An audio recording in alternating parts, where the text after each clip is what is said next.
Anantagoti Vaishnav Vrinda Ki Jai. ISKCON BBD founder Acharya, His Divine Grace Srila Prabhupada Ki Jai. Namacharya Srila Haridas Thakur Ki Jai. Prem Se Kaho Shri Krishna Chaitanya Prabhu Nityananda Shri Advaita Gadadhar Shivasadi Gaura Bhaktivinoda Ki Jai. Shri Shri Radha Krishna Gopa Gopinath Shama Kund Radha Kund Giri Govardhan Ki Jai.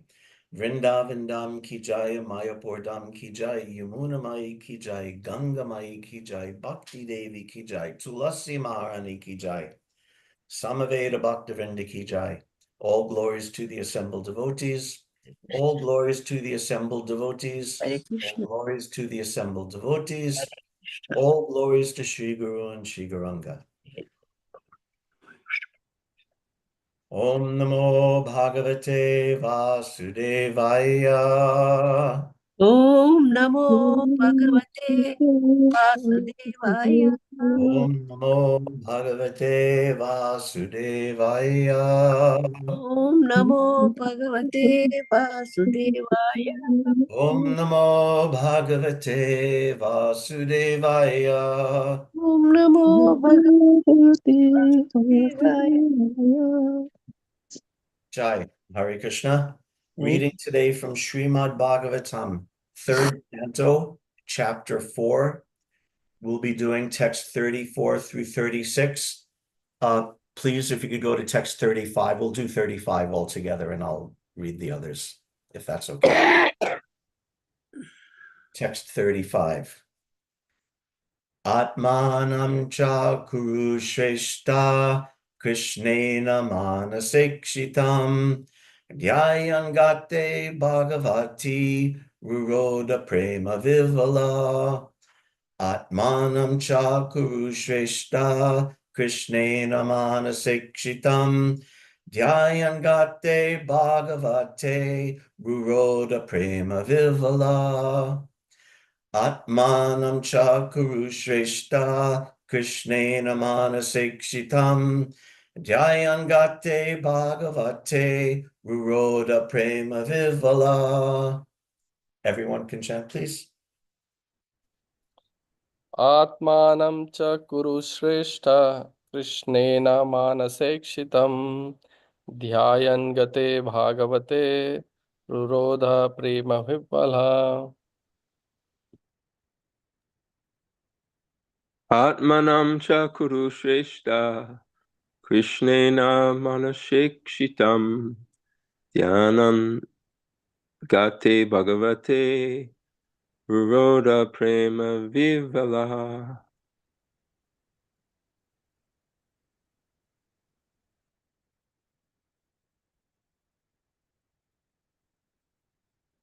Anyone else? Hare Krishna Prabhu. Hare Krishna. Atmanam cha kuru shrestha Krishnena manase shitam dhyayan gate bhagavate rurot prema vihivala. Hare Krishna. Atmanam cha kuru shrestho Krishnena manose sekshitam Dhayam gate bhagavato ruruda prema vihabharaha. Hare Krishna. Atmanam cha kuru shreshta Krishnena manasekshitam Dhyayan gate bhagavate Rurodha prema vihvala. Hare Krishna.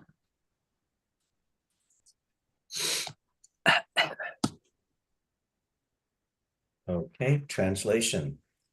Understanding that he was remembered by Lord Krishna while quitting this world, Vidura began to cry loudly, overwhelmed by the ecstasy of love. Purport by His Divine Grace Srila Prabhupada. Vidura was overwhelmed by the ecstasy of love when he understood that Lord Krishna, the Supreme Personality of Godhead, thought of him at the last moment. Although he thought of himself as insignificant, he was remembered by the Lord by his causeless mercy. Vidura accepted this as a great favor, and thus he cried. This crying is the last word in the progressive path of devotional service. One who can cry for the Lord in love is certainly successful in the line of devotional service. Okay, let's go back to 34 now, and we'll read through the whole thing. Dehanyasam chatasyaivam dhiranam daryavardhanam anyesham duskarataram pashunam viklavatmanam. The Lord's glorious acts and his acceptance of various transcendental forms for the performance of extraordinary pastimes in the mortal world are very difficult for anyone other than his devotees to understand. And for the beasts, they are simply a mental disturbance. Purport. The transcendental forms and pastimes of the Lord, as described in Bhagavad Gita, are difficult subject matters for those who are not devotees to understand. The Lord never reveals himself to persons like the jnanis and yogis. And there are others who, because of their envying the Lord from the bottom of their hearts, are classified amongst the beasts. And for such envious beasts, the subject matter of the Lord's appearance and disappearance is simply a mental disturbance. As confirmed in Bhagavad Gita, chapter 7, text 15, the miscreants who are simply concerned with material enjoyment, who work very hard like beasts of burden, can hardly know the personality of Godhead at any stage due to asurika bhava, or a spirit of revolt against the Supreme Lord.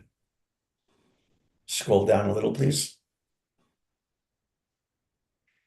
The transcendental bodily expansions manifested by the Lord for his pastimes in the mortal world, and the appearance and disappearance of such transcendental expansions are difficult subject matters, and those who are not devotees are advised not to discuss the Lord's appearance and disappearance, lest they commit further offenses at the lotus feet of the Lord. The more they discuss the transcendental appearance and disappearance of the Lord in the asuric spirit, the more they enter into the darkest region of hell, as stated in Bhagavad Gita, chapter 16, text 20. Anyone who is against the transcendental loving service of the Lord is more or less a beastly creature, as confirmed in this verse of Srimad Bhagavatam. Text 35 again. Atmanam cha kuru shreshta dhyayan gate bhagavate viroda prema vivala. I'm sorry. Dhyayan gate bhagavate viroda Left prema one. No, vivala. Krishnena Manasi. Oh, I skipped a line. Sorry. Anyway, I read it before. We'll just power through. Sorry. Understanding that he was remembered by Lord Krishna while quitting this world, Vidura began to cry loudly, overwhelmed by the ecstasy of love. Purport again. Vidura was overwhelmed by the ecstasy of love when he understood that Lord Krishna, the Supreme Personality of Godhead, thought of him at the last moment. Although he thought of himself as insignificant, he was remembered by the Lord by his causeless mercy. Vidura accepted this as a great favor, and thus he cried. This crying is the last word in the progressive path of devotional service. One who can cry for the Lord is certainly successful in the line of devotional service. And text 36. Kalindya katibi siddha ahobir bharatashobha prapadyata swasaritam yatra mitra suto muni. After passing a few days on the bank of the river Yamuna, Vidura, the self-realized soul, reached the bank of the Ganges, where the great sage Maitreya was situated. Thus end the Bhaktivedanta purports of the third canto, fourth chapter of the Srimad Bhagavatam, entitled Vidura Approaches Maitreya. Namo Om Vishnu Padaya Krishna Pishtaya Bhutale Srimate Bhaktivedanta Swaminiti Namine Namaste Saraswati Deve Gauravani Pracharine Nirvishesha Shunyavadi Paschita Deshatarine. this chapter is entitled Vidura Approaches Maitreya, but the whole chapter is actually Vidura's talks with Uddhava, and only in this last verse is Vidura approaching Maitreya. This reminds me of the story Prabhupada told. Now I forget his name. The person who wrote the story of Aurangzeb. What was that? What's that famous Indian play? Shah Jahan.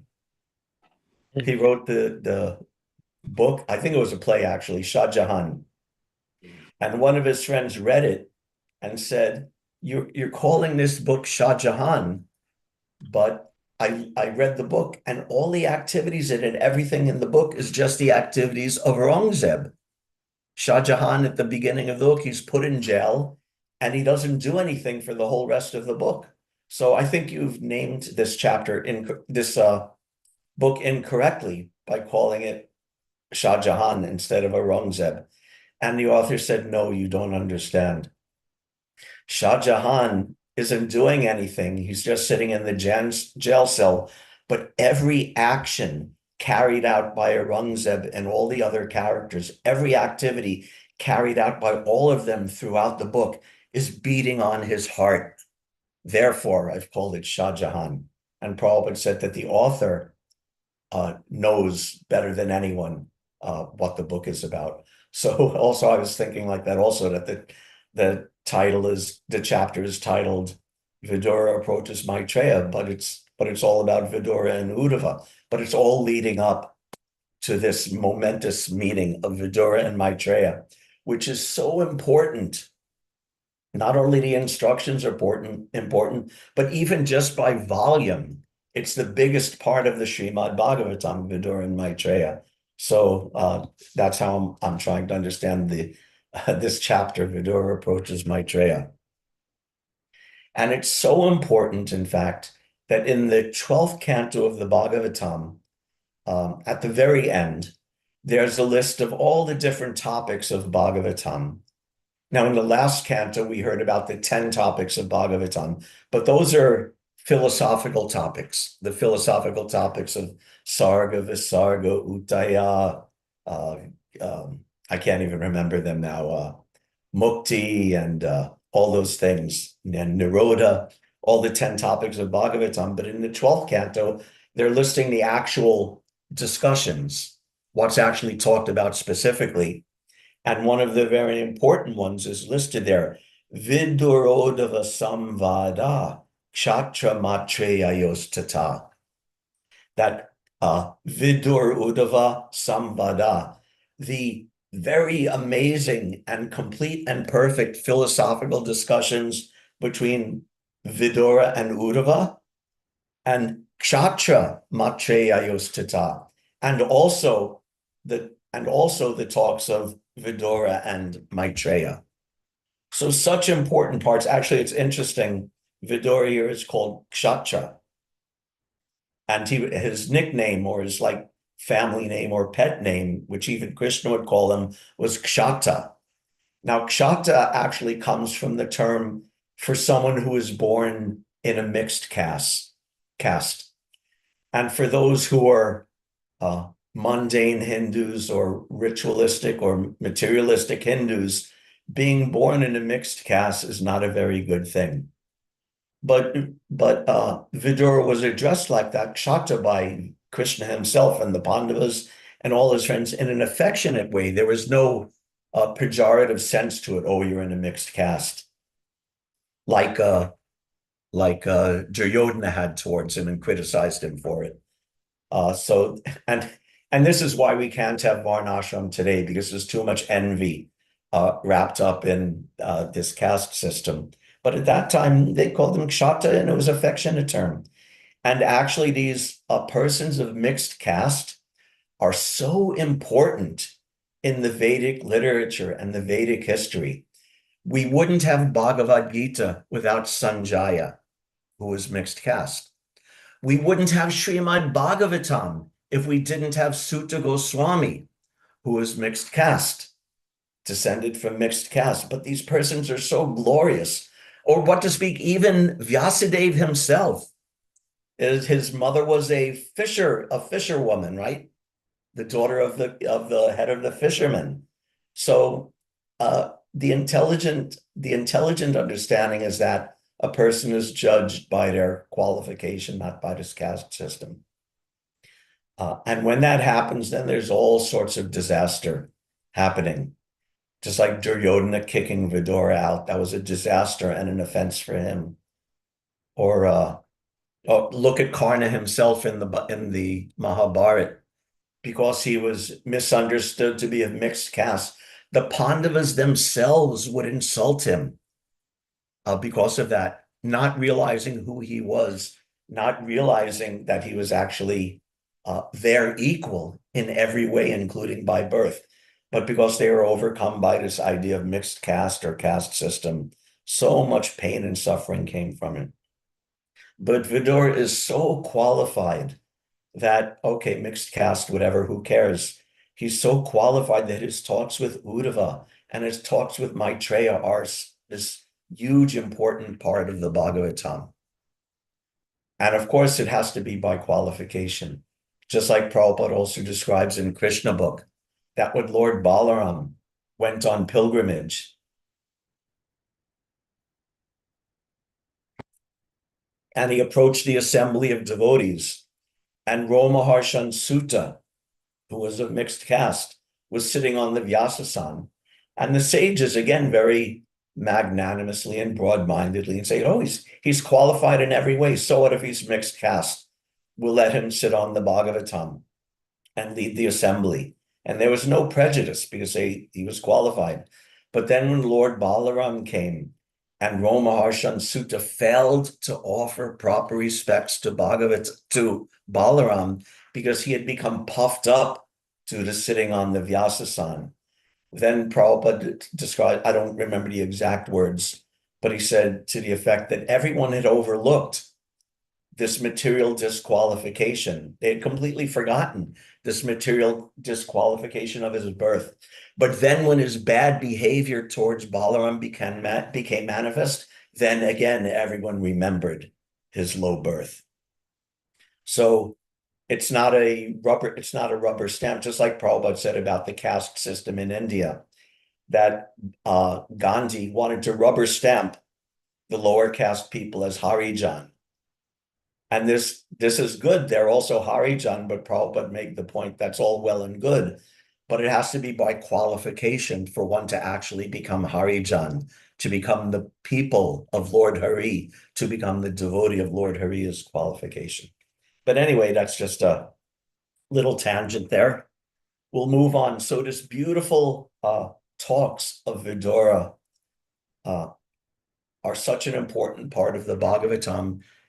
And for the same reason that the Bhagavatam itself is important, because it's amazing Hari Katha, amazing philosophy described, amazing pastimes described, the qualities of these amazing devotees described, and the qualities of Krishna himself described so beautifully. So this is the point of the Bhagavatam. This is really what we're reading it for, to absorb ourselves in Hari Katha, in Krishna Katha. In the Chaitanya Charitamrita, there's a nice verse. Ye lila amrita vine kaya yadi anapane tabe bhaktara durbal jivan. Yara eka bindu pane utpalita tanumane hase gaya karye nartan. So ye lilamrita vine kaya yadi anapane taba bhaktara durbal jivan. This word durbal is interesting. Bal, we know, like Balaram. Bala means strength. Durbal means bad strength. It means weakness. So the verse states that just as a material person, if he eats very nicely, then he becomes stout and strong. And if a person is starved, then durbal jivan, then they become weak. Then durbal jivan, their very life air becomes weakened and reduced. Whereas if you eat well and exercise and do everything, then you'll get buff and big and stout and strong. Prabhupada would always use this phrase, stout and strong. So similarly, in the same way, If a person doesn't regularly partake of Krishna Katha, Ye Lila Amrita Vini, without the nectar of hearing the Krishna's Lila, Krishna's pastimes, then Bhaktera Durbal, then the devotee will also become weak, just as a person who doesn't eat becomes weak. So this is the injunction. As you eat to maintain your health and strength, you have to devour the pastimes of Krishna constantly to maintain your spiritual strength. And if you do that, Yara Eka Bindu Pani, even if you take it's so Krishna Katha is so nourishing that Eka Bindu Pane, you take one drop of that Krishna Katha, and Utpulita Tanu Mane. Utpulita means like blooming, like a flower blooming or blossoming. Then Utpulita Tanu Mande, your body blooms in ecstasy, and Mane, your mind blooms in ecstasy. And the natural consequence is Hase Gaya Karye Nartan. You'll laugh in ecstasy, you'll sing in ecstasy, and you'll dance in ecstasy. Just from one drop. What to speak of you make it your daily program to drink the nectar of Krishna's pastimes. So this is how important Vidura's, and therefore Prabhupada is saying in today's verses that understanding Krishna is very, very difficult thing. And if you misunderstand it, no better than a beast. Again, what does he say? Anyone who is against the transcendental loving service of the Lord is more or less a beastly creature.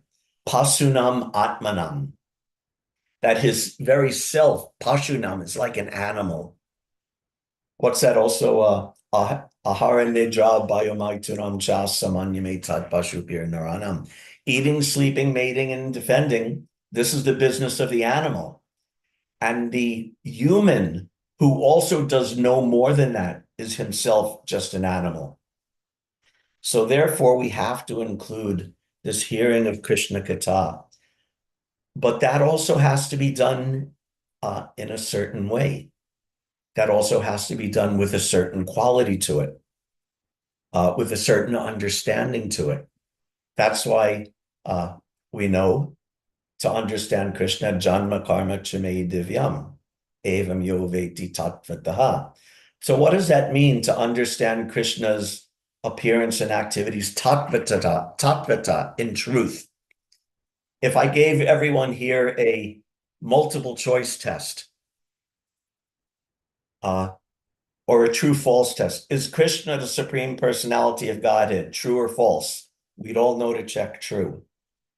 Is Krishna's appearance and activities transcendental, true or false? We'd all know to check true. But that's one level of understanding. There's another level of understanding, and that level of understanding comes when you're completely absorbed. You don't just know, oh, yeah, Krishna's God, his appearance and activities are transcendental. I guess I know Krishna in truth. I am knowing Krishna, right?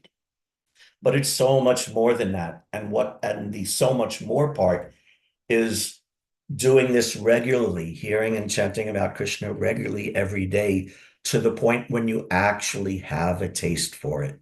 This is the quality that will actually take us, Tyaktam Deham Pudar Janman Naiti Mameti Sorjana, that will take us to that point, not mechanically knowing something or even mechanically reading something. Just like Shinvatam Swakata Krishna Punya Shravana Kirtana, that Krishna cleanses the heart of the devotee from within to those devotees who have developed a taste for hearing and chanting about him. So we should be developing a taste for that in the beginning. And the beginning could be 1 week, or the beginning could be 50 years. Everyone's growth is individual. I've been doing this a few years and I'm still very much in the beginning, and I still very much have to regulate and convince myself to go and read Srila Prabhupada's books. But eventually we should come to the point where we have such a taste for it. Just like Srila Prabhupada said about chanting, that the time will come when you'll think, Oh, 16 rounds done? Why chant just 16 rounds? Let me chant 16 hundreds of rounds, 16 thousands of rounds. So when you have that taste, then this is where the actual ecstasy of Krishna consciousness comes in. Now, there's ecstasy in Krishna consciousness even at the sadhana stage. Srila Rupa Goswami makes that very clear in Bhakti Rasamrita Sindhu. But the stage which is becoming even firmer and the advancement is becoming more intense and the chance of falling down or falling away reduces almost to nil is at the stage of Bhava Bhakti. And Bhava Bhakti means that you're feeling this taste, you're feeling this emotion. And one of the qualities of that emotion is crying, which Prabhupada stressed so much in today's purport. Just like the Chaitanya Charitamrita verse said, that you'll come to the stage where if you taste even a drop of this Krishna Katha, you'll laugh and sing and dance in ecstasy. So when we become strong, when we become nourished in devotional service, then we can feel that ecstasy. Also, Uddhava's teachings, this is Uddhava, or the teachings to Uddhava, I'm sorry. That's the other thing. Vidura and Uddhava's talks are so important. The other super, and also one of the longest parts of the Bhagavatam also, is the talks with Krishna and Uddhava in the 11th canto in the Uddhava Gita. So how important is Vidura and Uddhava in all this? So anyway, in the Uddhava Gita, another awesome verse, Katam vina roma harsham dravata chetasa vina vinanandashru kalaya sudyed bhaktya vinashaya. So katam vina roma harsham. Katam means how, and vina means without. So katam vina roma harsham. Roma harsham means your hair standing on end in ecstasy, right? So this is called Roma Harsham. So if your hair is not standing on end in ecstasy, then Dravata Cheta Vina, then how will your heart melt? If your hair is not standing on end, then how will your heart melt in ecstasy? And if your heart doesn't melt in ecstasy, then Vinandandashu Kalaya, then how will tears of ecstasy, tears of bliss, pour from your eyes? And if tears of bliss don't pour from your eyes, then Shudyad Bhaktya Vinashaya, then how can you really enter the process of bhakti? And how could you become fully purified? So these are the ecstatic symptoms. These are called the sattvika bhavs, the different kinds of ecstasy. Somewhere I wrote down a list of them. Oh yeah, the sattvika bhavs. This is a very advanced stage. Stamba, or the body becomes paralyzed or stunned. Sweda, perspiration. Romancha, hair standing on end. Swara beta, faltering of the voice. Kampa, shivering, shaking in ecstasy. Baibarnya, becoming pale. Ashru, tears flowing from the eyes. And pralaya, total devastation and unconsciousness. Now, all of these, of course, were manifested by Mahaprabhu, and also many of his devotees would at times manifest these amazing ecstatic symptoms. And these are real things and bona fide things. And even Srila Prabhupada, on very few occasions, he would lose control and cry in ecstasy. But generally, he presented great gravity and not choosing not to manifest these things. But still, these are ecstasies, and without those ecstasies, how can we fully enter into devotional service? So if we're chanting for a week, a month, a year, a decade, a century, or however long, and we're not feeling this ecstasy, if our hair's not standing on end, if our heart's not melting, if tears are not coming, then we can simply lament our unfortunate position. because that's a symptom, or it's a lack of a symptom, which is a symptom in itself that we're not on as high a stage of devotional service as we could be. Therefore, in the previous canto, it said, Tarasmasaram Hridayam Betedam Yagriyamanar Harinam Navikriye Tata Yada Vikaro Netre Jalam Gatra Ruheshu Harshar. That certainly your heart is steel framed. Tad Ashma Saram Hridayam Betedam. Your heart is like made of the Sanskrit, I think Ashma is stone. So if your heart is like stone or steel framed and it doesn't soften when Yagriya Manar Harinama when you take the holy name and you try to enter into meditation on the holy name and your heart doesn't melt, Navikriye Tata Yada Vikaro, if your body doesn't undergo these different transformations of ecstasy, Netre Jalam Gatra Ruheshu Harsha. If all of these ecstasies don't come, then we could only conclude my heart must certainly be steel framed or made of stone. So this is what should or could happen when we chant the holy name, when we associate with devotees, when we go to see the deity. Chaitanya Mahaprabhu, he would go in the temple and see Lord Jagannath or see Sakshi Gopal or visit different temples. And he would immediately go into, like we were hearing this different ecstasies, pralaya. When he first came to Jagannath Puri and went in the temple, he experiences pralaya, that his body completely collapsed unconscious. They didn't even know if he was alive. They had to put cotton in front of his nostrils to see if he was still breathing. So this is the possibility of devotional service. And it takes time, and it takes practice, and it takes sincerity, and it takes a lot gradually to get there. Another very nice verse also from the previous canto, second canto. This is one of my very favorite verses. Shrinvata Shradaya Nityam Grinatas Chaswacheshtitam Kalena Nati Dirgena Bhagavan Vishate Riddhi. Shrinvata Shradhaya Nityam. Shrinvata, you have to hear about Krishna. How? Shradhaya, with faith, with complete faith. And Nityam, what does Nityam mean? This is also interesting. Nityam means eternal, right? But there's different shades of understanding of eternal.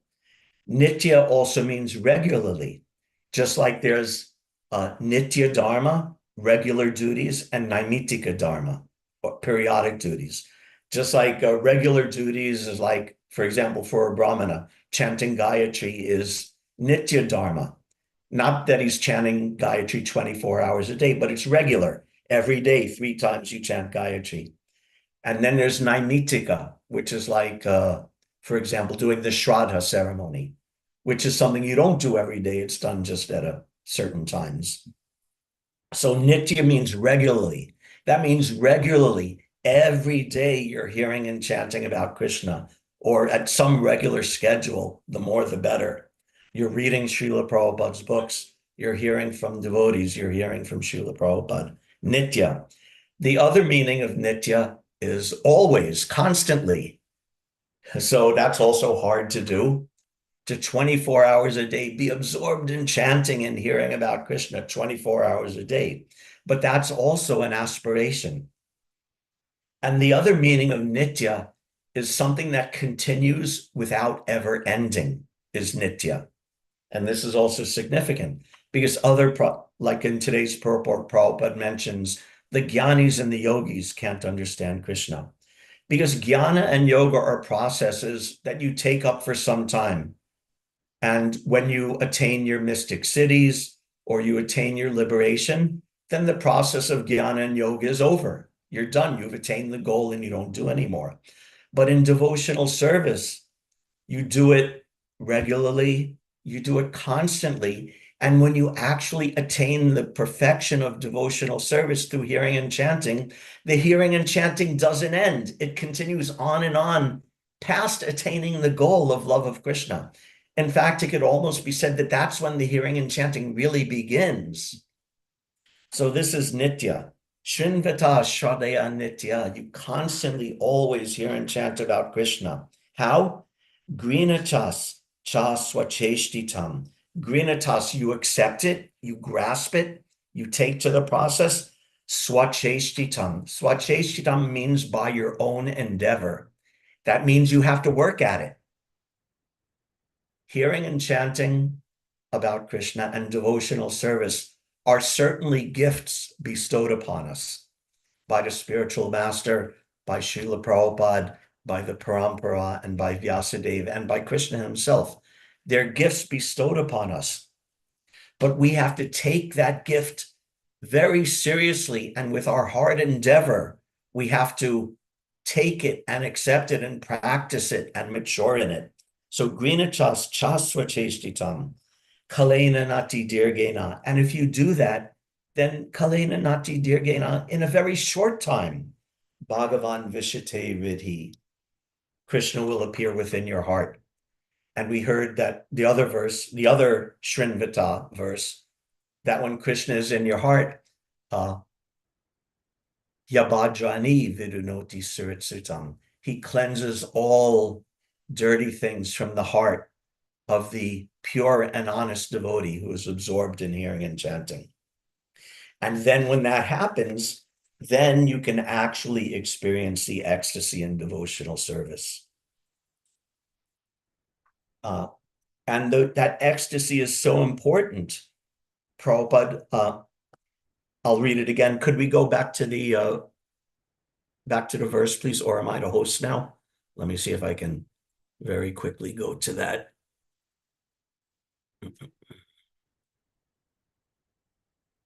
Oops, wrong verse. Stop share.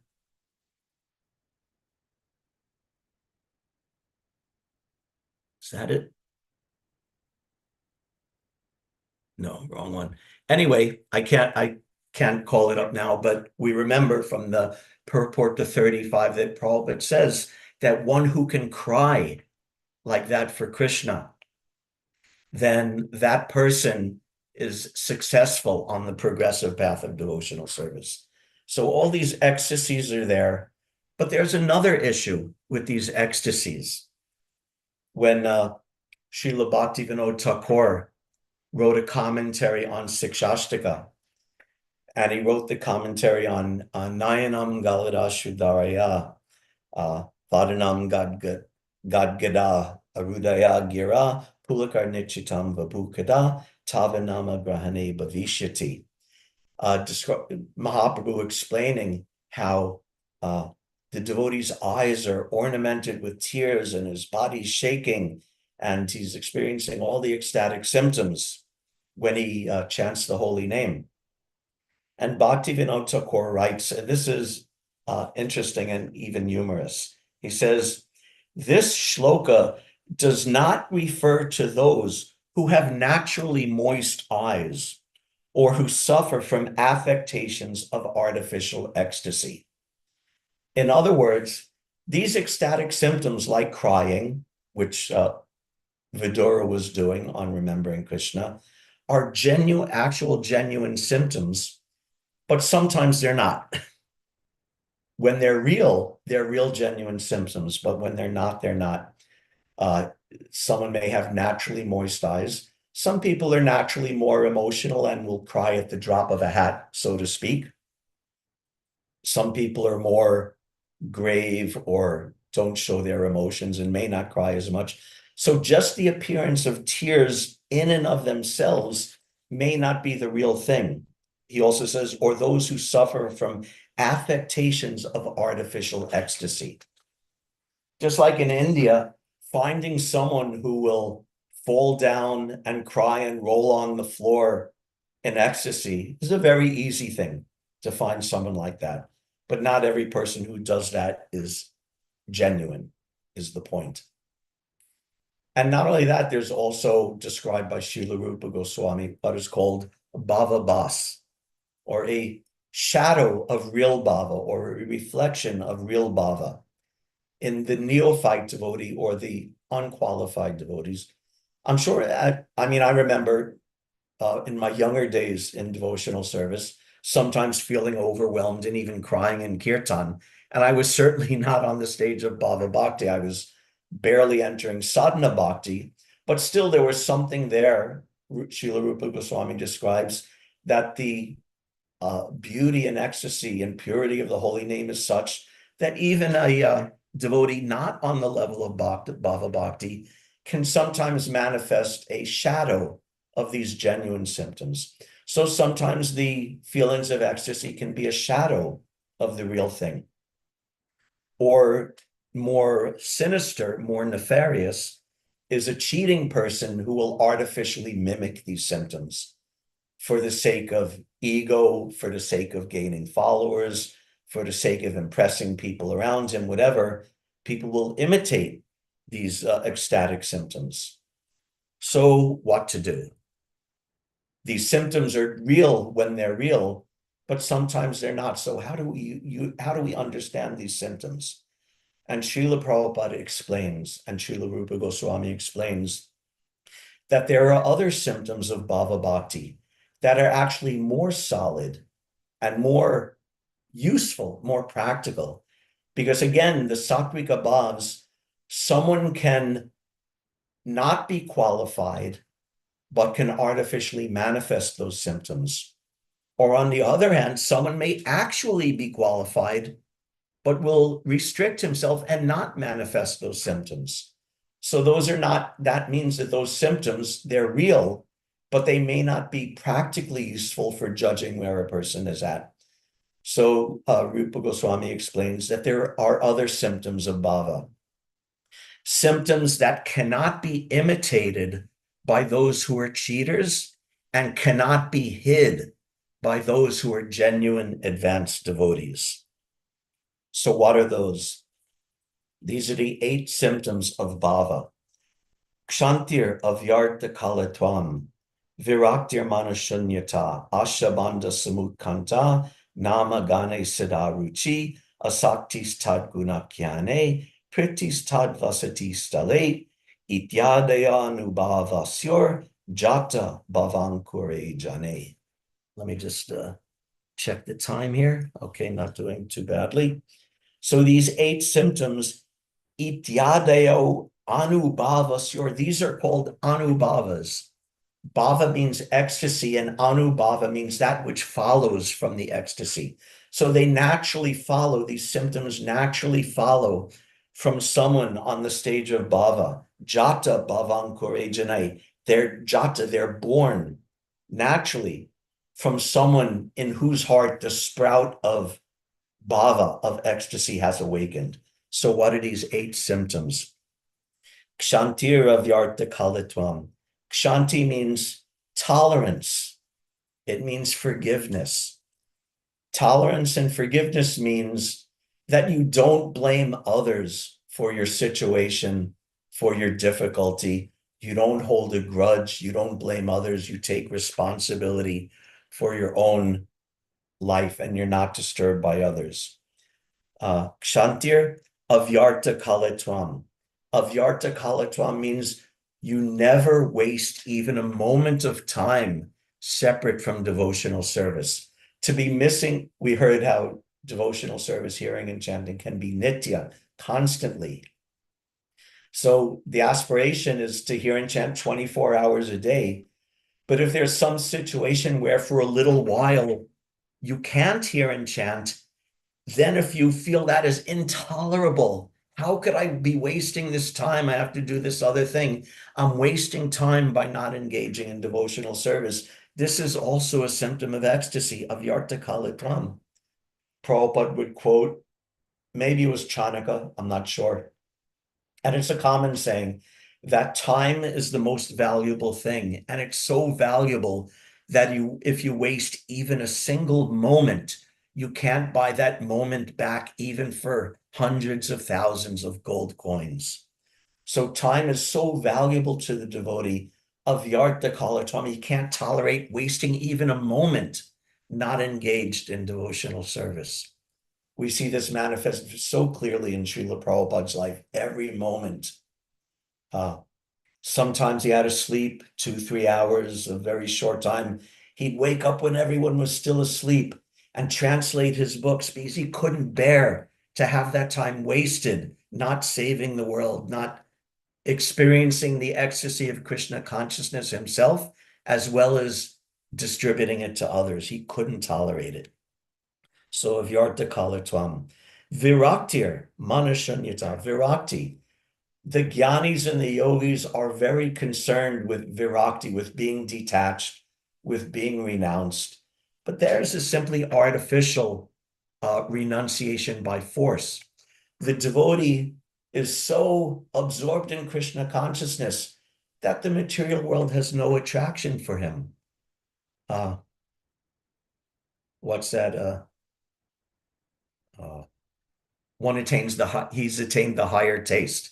And this is also described in Bhakti Rasamrita Sindhu, that at the stage of sadhana bhakti, the devotee gets so much ecstasy from devotional service that he'll no longer feel attached to material life. This is one who's in the sadhana stage, but is actually practicing devotional service, sadhana bhakti, very carefully and very purely. He could remain detached from the pleasures of this material world. But then a devotee at the stage of bhava bhakti, when he performs devotional service, he feels so much pleasure from it that the attractions of sense gratification and of liberation it's like a joke. It's like the happiness of devotional service mocks that very meager happiness of pseudo happiness of sense gratification and liberation. That's the happiness at the stage of bhava bhakti.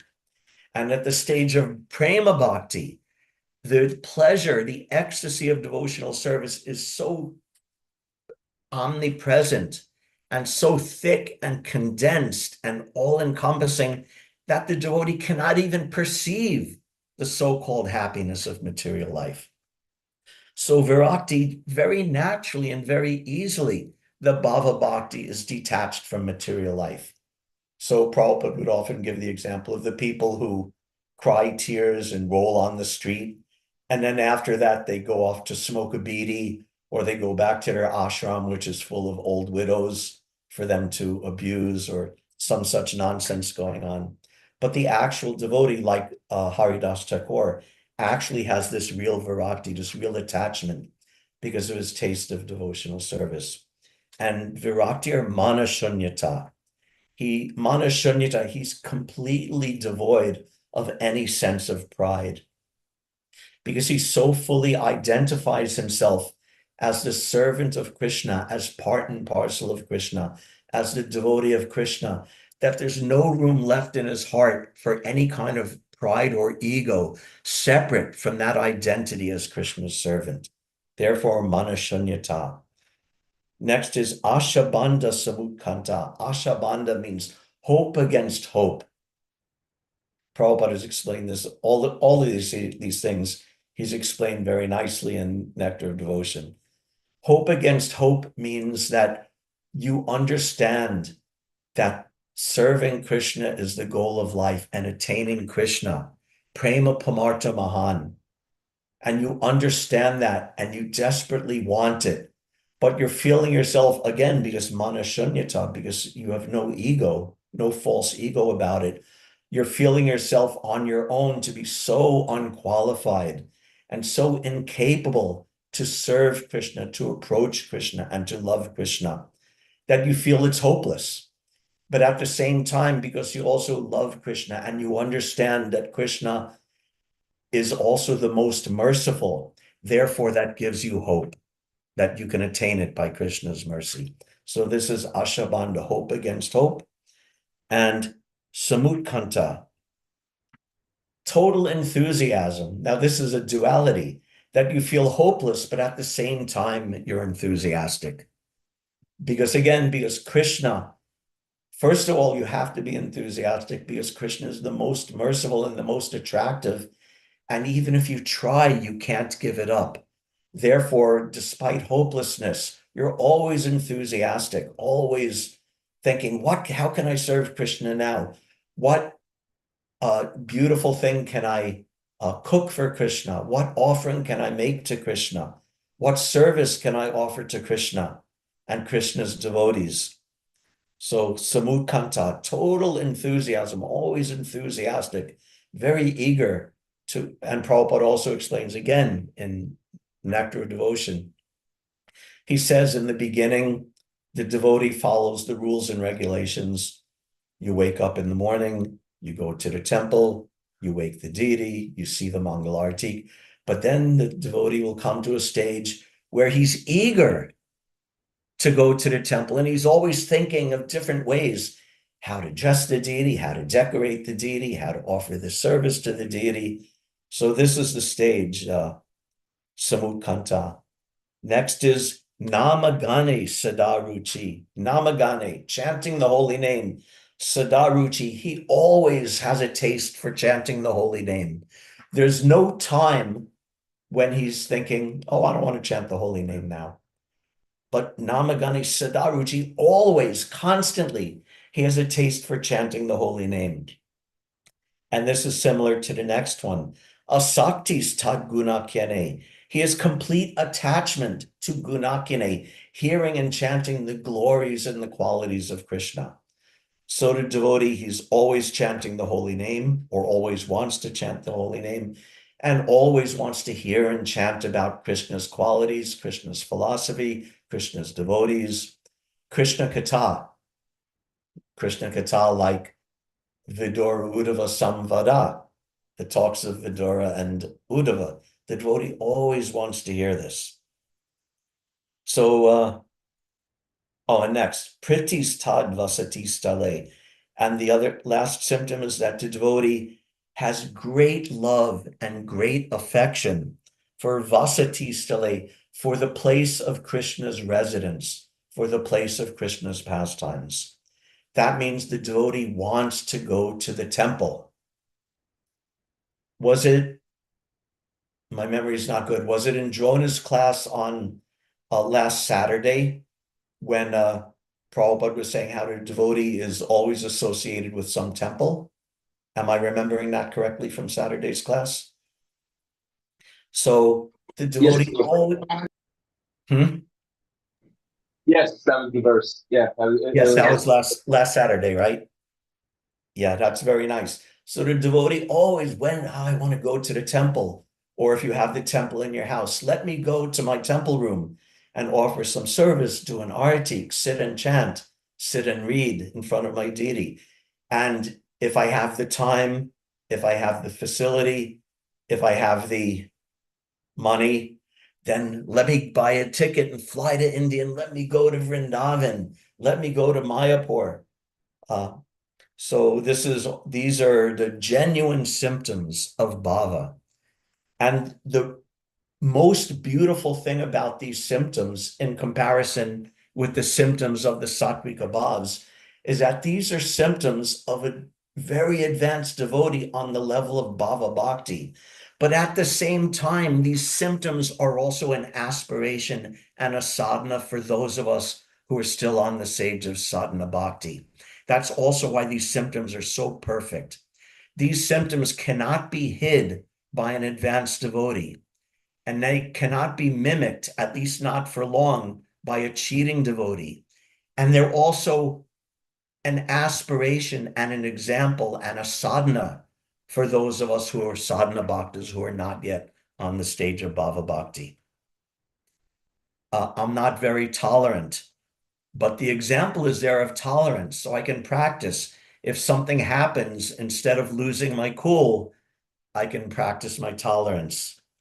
If I find myself wasting time, I can remember this and I can aspire. No, don't waste time. Let me use it in some profitable devotional service, or so many things. Or when I don't have a taste for chanting the holy name, I could remember Namagani Sadaruchi, that I aspire to have a taste for the holy name. So let me take them up. So that's the beauty of these 8 qualities, that they're perfection and they're also an aspiration for us. So perfect And then when we do that, then like Prabhupada said, then we're devotees who are successful on the progressive path of devotional service. When we may cry, we may not cry, but when we have absorbed these symptoms of bhava, and a person may also cry. Prabhupada would sometimes cry. One time there was one exchange with a devotee very early in the movement. And the devotee asked Prabhupada, oh, sometimes I cry in kirtan. Is that all right? And he said, well, in front of the devotees, you should, in front of the non-devotees, you should not cry. But when you're with the devotees, it's okay to cry. So he was giving some concession that even the crying and the emotion and shaking, these can also be aspirational as well. Not that we artificially force them, but these are aspirational as well, but based on the actual sadhana inspired by the 8 symptoms of bhava. And I'll just read those 8 symptoms once more. Kshanti, tolerance. Avyarta kalatwam, not wasting time. Virakti, being detached. Manashunyata, being humble. Ashabandha, hoping against hope to attain Krishna. Samutkanta, enthusiasm. Namagani Siddharuchi, having a taste for chanting. Asaktis Tadgunakyane, having an attachment to Harikatha. And Pritis Tad Vasati Stale. Did I lose count? Is that 8 or 9? And love for the holy Dham. So anyway, this is what with Vidura and Uddhava had actually attained. And Vidura just thinking, oh, Krishna actually remembered me. Krishna recognizes me. And he was crying in ecstasy and experiencing such symptoms. So this is the aspiration of a devotee, not the external symptoms, but to come to achieve that kind of love. And I think I said also last time I gave class that we've somehow or other, whether you take it as divine arrangement or by my choice, I've come to this ISKCON movement, this particular parampara, coming from Chaitanya Mahaprabhu, and our teaching is this kind of devotional service. Chaitanya Mahaprabhu came specifically to teach this kind of ecstatic devotional service, not rituals, not even opulent or ritualistic devotional service, but pure, free, loving devotional service, suffused with ecstasy. So this is the gift of the parampara. And this is how we, in a sane way, in an unpretentious way, and in a way in line with Srila Prabhupada's teachings, we aspire to that level. Thank you very much. All glories to Srila Prabhupada. Thank you for your kind attention. If there's any questions or comments, we can discuss that now. Thank you very much, Prabhu, for wonderful these 8 qualities. I wrote some I couldn't write it, Prabhu. You said Namagane Sakti Sadhana, and what is that Preeti something you said? Pritis Tad Vasati Stale. Priti? Pritis, Pritis. Uh-huh. Can you read that? Or is it backwards? That's backwards. I don't. I could. Pritistale. Pritis Tad Vasati Stale. You know what I'll do? I'm going to find the verse and I'm going to share it in a group email so you can see it and copy it down. Yeah, all these eight qualities. Yes. I need that, Prabhu. I wrote some Shanti, Virakti, and then Manasu. I'll read them through once more. I'll read them once more through. Do you want the Sanskrit and the English? No, you just tell me in Sanskrit. Okay. Kshanti. Huh? Kshanti, Kshantir. Shanti. Tolerance. Okay. Shanti. Okay. Avyarta kalatwam. Not wasting time. Virakti, detachment. Manashunyata, devoid of pride. Okay, I cannot write this fast, but they can send it, Prabhu. I'll send it in a group email. Please. I want these 8 qualities. How this? Yeah, I'll share it, and then you can have the whole verse and the proper translation. Yeah, thank you very much. But these qualities are I think they're very valuable and very interesting. These are very valuable. The way you're telling that, really, that Vidura, when he was crying loud, that is the real feeling from heart, bottom of Yeah. our heart. When you just don't see who are there next to you and what happens. We just explode like that. Mm. That's all. Yeah. Sometimes it happens like that. Thank Yeah. you very much, Prabhu. And what to speak of Vidura and Uddhava, if we Yeah. go to Vrindavan, Yeah. practically the devotees there are, spending most of it, they're spending most of their time crying. So we better get psyched up for that coming at some time. Yeah, Thank if you. we get real feeling, usually we do feel that. Thank you very Hare much. Krishna. Anything else? Question or comment? No, very good. Very nice class, Prabhu. Thank you. Thank you. I do have a question, Prabhu. Sure. So these 8 steps of bhava, is Yes. that what a devotee should look at to, I guess, maybe fight burnout? Not necessarily burnout of devotional service, but just burnout of life, which can then affect devotional service. Do you know what I mean? Could you state it in a different way? I'm not 100% sure I'm getting your point. Like when life just kind of seems overwhelming, right? Yes. And you seem burnt out, or just like, I'm just so over everything. You know what I mean? I do. Should these 8 steps, is this what we look at to make sure that our devotional service is still on point when we feel that way with life? Or how does a devotee I think that's one fight against that? I think these 8 like I said, these are actually symptoms of bhava, which is a Right. very advanced stage. But like I also explained, they're also aspirational. So I think it could be one of using these 8 symptoms can be one of the tools in our toolbox for, judging where we may be off or what we may be missing out on, or if we're having difficulty, how to address it. But there's other things, there's Prabhupada give many instructions about these type of things. And even Bhagavad Gita gives also very relevant instructions for how to deal with those things, maybe even more relevant because he was speaking to Arjuna, who was dealing with such a, sort of base existential crisis. So I think it's one of the tools we can use, but amongst other tools, and especially amongst consulting with a devotee who knows us and who we respect and who we feel can advise us. So yeah, it's one of the things we can keep in mind, I would say. Does that make sense? It does. Thank you. Anything else? Very nice class. Thank you very much, everybody, for your very kind attention. As always, it's always a pleasure for me to associate with the Philly devotees. Thanks again, and I hope everyone has a wonderful day. Panchakalpa through Shokripa Sindhu Jai.